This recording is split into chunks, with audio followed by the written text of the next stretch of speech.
এখানে আছে হচ্ছে কাজু বাদাম, দেন হচ্ছে সাদা তিল এবং কিশমিশ।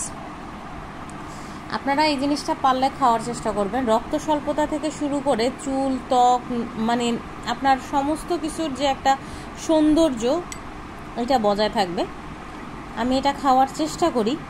কাজু বাদামটা আমি আর এই তিল এবং কিশমিশ, এই তিনটা জিনিসই আমি হাফ চা চামচ ঘি দিয়ে ভেজে দেন তারপরে খাই একটু। আচ্ছা, আর সত্যি কথা বলতে হচ্ছে যে ভাজিটা একটু মজা লাগে, ঘিতে ভাজা যে জিনিসটা ওইটা একটু স্বাদটা বেড়ে যায় আমার কেন যেন মনে হয়। এটা আমি সাধারণত খাওয়ার চেষ্টা করি।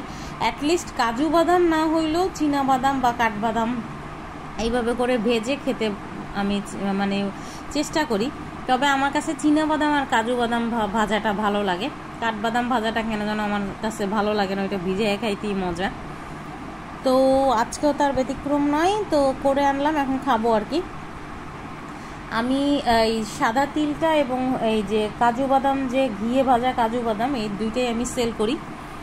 আপনারা দেখে নিতে পারবেন, আমার পোস্টগুলোতে থাকে এগুলোর উপকারিতা, এবং বিশ্বাস করেন আসলেই উপকারিতা। মানে আমি না আগে এতটা জানতাম না, যেহেতু এগুলো নিয়ে এখন ব্যবসা শুরু করছি, সেল করি পণ্যগুলো, তো জানতে জানতে এখন জানলাম যে আসলে এগুলো শরীরের জন্য খুবই উপকারী।